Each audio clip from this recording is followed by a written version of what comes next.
Amiga, te mando un audio que es más fácil. Te mando un audio. El podcast de Diálogo Directo. Otras voces, otros territorios, las mismas preguntas. Te mando un audio, el podcast de Diálogo Directo. Te mando un audio, el podcast de Ciudad Futura.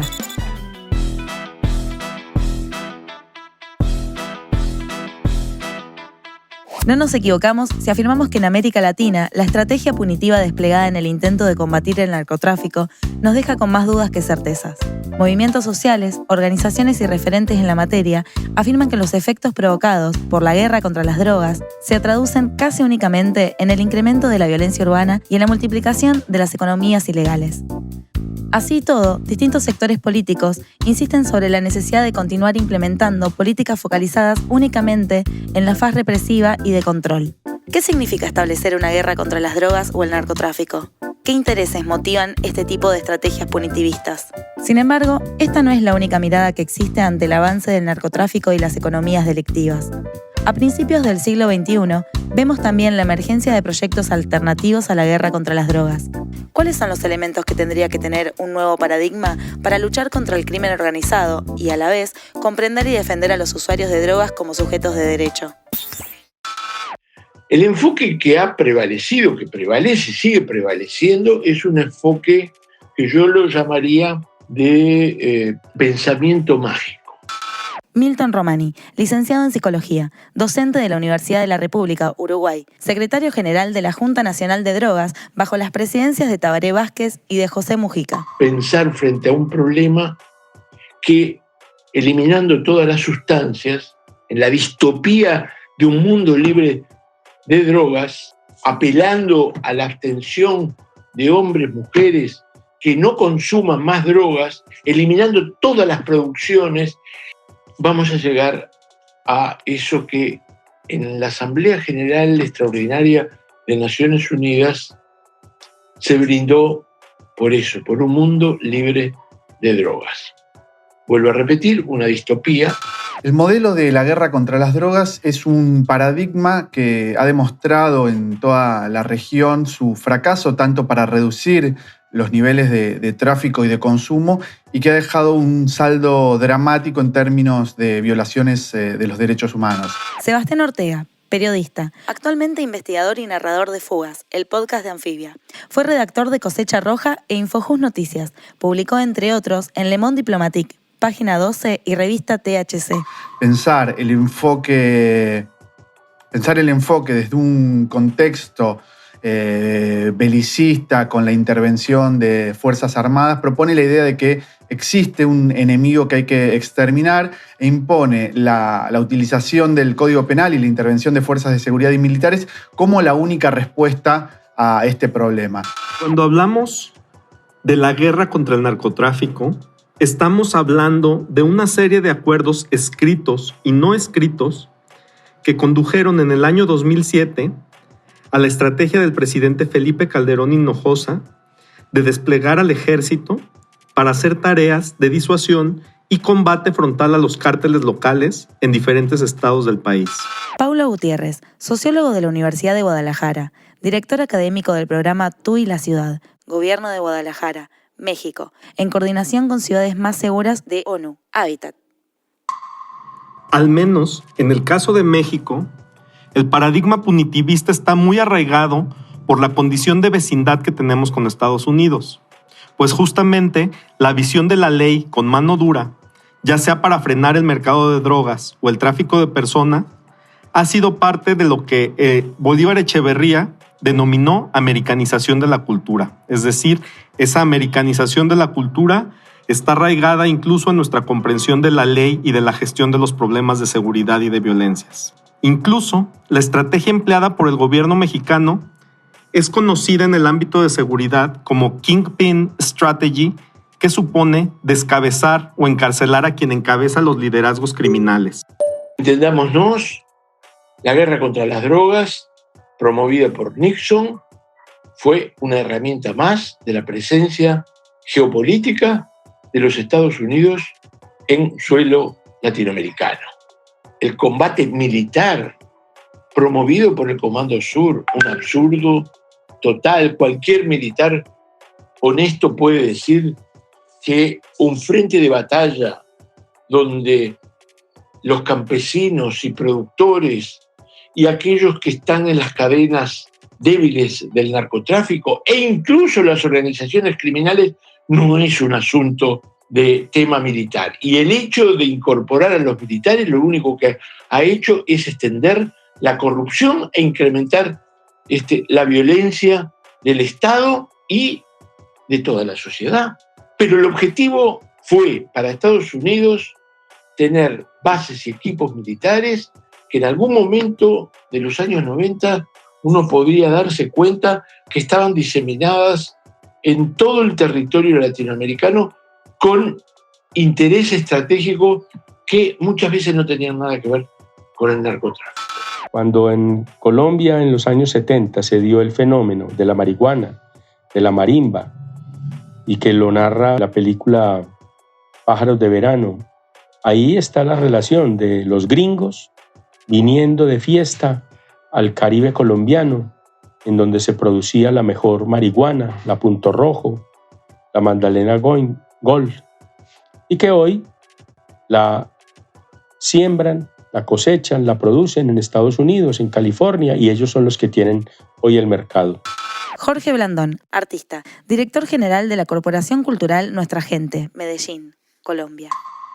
La guerra del narcotráfico es un cuento chimbo. Eso realmente es la manera de cómo se han enriquecido mujeres y hombres que han estado siempre en cúspides de la política, en cúspides de lo económico. Ellos han incrementado absolutamente la violencia y eso es un tema que trastorna una sociedad. En eso que ustedes están diciendo, de una economía paralela, nosotros la vemos acá, desde la misma control territorial, desde el vender los huevos, desde vender la leche, desde vender las arepas, y eso básicamente es para el blanqueado del dinero. Es una cosa absolutamente triste, dolorosa, porque siempre quienes quedan a merced de esta mierda de guerra son los más pobres, los chicos de nuestros barrios pobres, los chicos, chicas y chicos de la periferia. En América Latina, la guerra contra las drogas no es otra cosa que una guerra contra los pobres, las mujeres, las personas travestis y trans, poblaciones campesinas e indígenas, afrodescendientes y migrantes. Un caso para tomar en cuenta sobre el fracaso de este tipo de modelos es el caso de México. Ya pasaron 14 años desde que el entonces presidente Felipe Calderón declaró públicamente la guerra contra las drogas y el resultado está a la vista. Un incremento constante de la violencia, secuestros, torturas, desapariciones forzadas, descuartizamientos, asesinatos. A lo largo de estos 14 años se registraron más de 100.000 asesinatos, más de 40.000 desapariciones forzadas y se encontraron más de 3.000 fosas clandestinas con cuerpos NN, que a lo largo de estos años han sido algunos identificados y otros todavía no. Que lo único que funcionó fue la legitimidad que tienen las autoridades desde Calderón hasta López Obrador, el presidente actual, con la población no especializada o no necesariamente reflexiva sobre el tema de seguridad. ¿A qué me refiero con esto?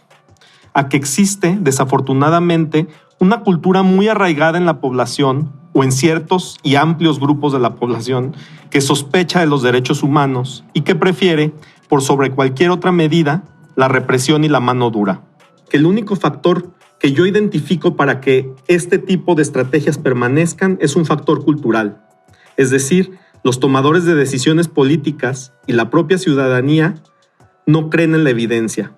Por ello, continúan ambos sectores ciegamente apoyando estrategias que juegan en prejuicio de todos. Como dijo Kofi Annan, que fue el secretario general de la UNGAS 1998, no ha sido una guerra contra las drogas, es una guerra contra las personas, donde se ataca y donde el incremento de la violencia por parte del Estado ataca fundamentalmente a los eslabones débiles. Eso es inevitable. Es inevitable porque no hay proporcionalidad entre el daño y las penas. En Buenos Aires, por ejemplo, aumentaron los niveles de hacinamiento y de superpoblación carcelaria con detenciones masivas en comisarías, en condiciones siempre infrahumanas, y se trata en su mayoría de personas pobres que son acusadas por delitos menores, delitos de narcomenudeo, de venta a pequeña escala, y desde el análisis sociocultural que se puede hacer de estas poblaciones detenidas, se ve claramente que son personas que pertenecen a los sectores populares, sin educación formal, sin empleo formal, con lo cual claramente la persecución es una persecución contra los pobres. Por otro lado, la persecución a consumidores, el 30%, y estas son cifras que dio la propia exministra de Seguridad, el 30% de las detenciones a nivel nacional fueron contra consumidores. Son causas que a la policía le permiten hacer número, mostrar una supuesta eficacia en la persecución y en el combate al narcotráfico, pero que después son causas que terminan cayéndose porque son declaradas inconstitucionales. En Argentina, menos del 10% de las causas iniciadas por delitos de drogas son finalmente elevadas a juicio, con el gasto y el costo que implica para el Estado esa persecución. Los proyectos alternativos que yo identifico para mitigar el avance del narcotráfico y las economías delictivas son principalmente dos. El primero es el de la legalización de las drogas, el cual es impulsado principalmente por la academia y grupos de la sociedad civil, lo cual está muy bien, si no fuera porque acá también, además del problema de la comercialización y trasiego, tenemos otro tipo de problemas como el tráfico de personas, el secuestro, la extorsión y la trata. Como alternativas o modelos interesantes en la región, creo que actualmente podemos pensar en el modelo uruguayo de regulación estatal de la marihuana, que obviamente tiene un alcance limitado, pero que es un avance significativo para pensar nuevos modelos. También se puede pensar en los casos de Canadá o en algunos estados de Estados Unidos. E incluso ahora México está en este momento discutiendo en el Congreso una ley que permita regular el mercado de la marihuana, que serían avances que no serían soluciones definitivas, pero que sí podrían pensar una alternativa al modelo de guerra contra las drogas. Todos los pronósticos que nos auguraban un desastre total y una especie de salida de zombies descontrolados que iban a acosar las farmacias y arrebatar a las señoras no se cumplió. Los uruguayos y uruguayas se registraron, nosotros tenemos un sistema de registro que, si bien fue muy discutido y debatido, le da garantías al consumidor hoy en día, porque en Uruguay nunca estuvo penalizado la tenencia para uso personal de ninguna droga, inclusive hoy. Y yo recomiendo que ese es un enfoque necesario. Tener, usar y consumir drogas si no hago daño a terceros no puede ser nunca un crimen. ¿Esto resuelve el problema del narcotráfico? Bueno, le hemos sacado una tajada importante. Y si bien algunos voceros de nuestro país han insistido sobre este aspecto, yo me animo a decir que si bien esto colabora, y si tuviéramos el mismo enfoque para otras drogas, también colaboraría, no hay solución del problema de las drogas, ni hay solución del problema de la criminalidad sin participación activa de la ciudadanía en diversos niveles para resolver los problemas que hay en las ciudades y en los países referido a estos temas. El segundo de los proyectos que identifico es el de prevención de las violencias y los delitos, que desafortunadamente son proyectos que se debilitan por recortes presupuestales y porque su eficacia está probada, pero no a corto, sino a mediano y largo plazo. Y ese es un problema para la clase política que quiere presumir logros inmediatos y que se aprovecha de la sed de castigo que prevalece en muchos sectores de la población. Creo que hay una oportunidad muy grande en entender que es un tema estructural. Natalia Castaño Cárdenas, arquitecta. consultora líder de proyectos de Urban, Centro de Estudios Urbanos y Ambientales de la Universidad EAFIT, Medellín, Colombia. Que se debe abordar de manera integral, que no debe ser una solución única de represión o de más violencia, sino que justamente hay que tratar de escuchar las necesidades, las condiciones que muchas veces viven las personas y que los llevan también a acercarse a procesos de economías criminales donde puedan tener otras oportunidades, ¿cierto? Quizás todavía nos falta mucho, pero creemos que el camino que se ha venido recorriendo en la ciudad nos da también como el pie para decir, bueno, yo como arquitecta también puedo hacer un aporte en esa situación tan crítica que vive la ciudad, una arquitecta o un urbanismo con una sensibilidad social, con una sensibilidad por los procesos locales, con una necesidad también de generar más integración, más puentes entre diferentes sectores de la sociedad que ante el miedo se separan, desconfían del otro y que hacen que la sociedad se fragmente mucho más.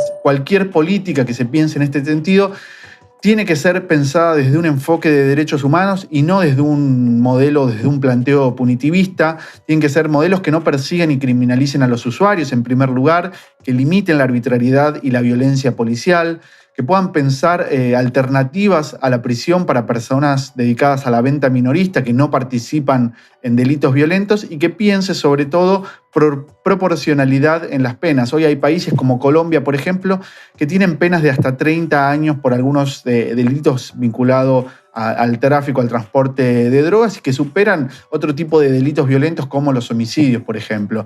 Entonces una política tiene que ser pensar en penas proporcionales a los delitos cometidos.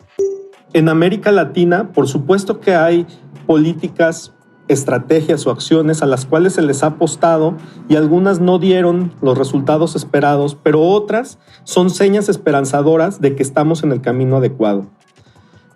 La primera que se me ocurre, por ejemplo, es en algún momento previo a Bolsonaro, las estrategias de policía de proximidad en las favelas de Brasil, donde los uniformados iban sin armas y se dedicaban a hacer relaciones principalmente de proximidad y de generación de lazos con los más jóvenes en las favelas. Otra que se me ocurre, por ejemplo, es en el caso colombiano, todo el trabajo con varones que hicieron para disminuir el problema específicamente del homicidio. En Argentina me viene a la cabeza todo el trabajo que se hace en prisión por parte de colectivos y la apertura que en muchos casos tienen las propias instituciones de gobierno o penitenciarias para que los colectivos puedan ir y hacer un sinfín de actividades que de alguna manera lo que hacen es desmontar todo el aparato de la violencia que sucede desde las cárceles, pero que también se expresa en el espacio público. Combatamos el lavado de dinero. El lavado de dinero tiene que ser una de las prioridades, porque es allí donde está la espina dorsal del narcotráfico. En mi país, cuando yo asumí en el 2004, era el imperio de las sociedades anónimas financieras de inversión y el lavado de dinero. Ahora, desgraciadamente, se repite una tentación, que es atraer evasores fiscales de ese lado de la cosa para que vengan a hacer el campo orégano. El que promueve inversiones chatarra va a tener un país chatarra. La ciudad que no combata el lavado de dinero controlando la inversión inmobiliaria, las transacciones que se hacen sobre determinados terrenos, es igual que hacer el campo orégano sobre las bocas de bebé. Es a partir, digamos, del 2004, donde Medellín también, sumando como esta estrategia del diálogo, esta estrategia de la educación y la cultura, y como un proyecto más de sociedad, entiende el urbanismo y el urbanismo social como una herramienta también que enfrenta los principales problemas de la ciudad en cuanto a la desigualdad, las necesidades, la falta de integración, ¿cierto? Una ciudad que se sumió en el miedo, pues fue también una ciudad que se sumió en la distancia, en separarse, en no encontrarse con el otro. Es allí donde, digamos, esa adicional a todo lo que se venía haciendo, el urbanismo, la intervención de los espacios públicos, la incorporación de equipamientos públicos, educativos, bibliotecas, colegios, fortalecieron claramente también la dignidad de los barrios y la relación que se tenía con ellos. Barrios en los cuales el Estado había estado muy ausente por muchísimos años, casi que desconociendo que estaban, y que de alguna manera también se concentró allí parte como del efecto de esta violencia urbana. Yo pienso que los principales límites de las políticas de prevención social, de la violencia y del delito, o las políticas por la paz, como se llaman en algunos países, tienen como principales limitaciones que hay una comprensión unívoca de los problemas. A esto me refiero a que es común que cuando hablamos de violencias y de delitos, atajemos el asunto diciendo, es que esto es un problema estructural, y como es estructural, pues se pierde en la reflexión de lo complejo y parece que esperamos que la solución caiga del cielo o directamente del gobierno. Pero no, la realidad es que los principales límites en el avance de la prevención de la violencia y los delitos tiene que ver con una comprensión de que este problema nos involucra a todas las personas. Y no lo digo como retórica, lo digo en función de acciones muy específicas que nos corresponden, por supuesto, a los gobiernos, pero también a la ciudadanía, a la academia y a la sociedad civil. Hemos venido como asesorando y trabajando con muchos gobiernos, Costa Rica, Jamaica, México, Perú, donde claramente los fenómenos a veces de la violencia varían mucho y cuando uno lo compara con Medellín casi que ni siquiera llegan a las cifras similares que tuvimos, pero sí hay una constante y es la dificultad para poder generar procesos de conversación, procesos de diálogo que lleven a una construcción colectiva, donde la solución no está solo de un lado, la solución está también en esos otros actores, acciones y estrategias que localmente y quizás de manera muy incipiente se están haciendo y que están dando muy buenos resultados. Hay que aprovechar la curva de aprendizaje que ya tenemos en todos los países de América Latina para enmendar y fortalecer los procesos que necesiten fortalecimiento, para dejar de hacer aquellas acciones que no han funcionado, pero también para continuar haciendo aquellas que han dado resultados promisorios a mediano o a largo plazo. Debemos de recordar que la complejidad de este problema dificulta que tengamos resultados para hoy. Y hay que romper tabúes y hay que desterrar una mentalidad troglodita que piensa que esto se arregla a los palos. A los palos no se arregla nada. A los palos lo único que se hace es que te devuelvan palos. Por lo tanto, no pensemos en guerra, pensemos en un devenir venturoso de la humanidad con los problemas que tenemos, pero tratándolos desde un enfoque humanista, progresista y que implique paz, diálogo social.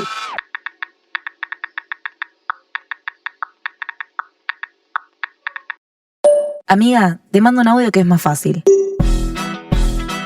Te mando un audio. El podcast de Diálogo Directo. Otras voces, otros territorios, las mismas preguntas. Te mando un audio, el podcast de Diálogo Directo. Te mando un audio, el podcast de Ciudad Futura.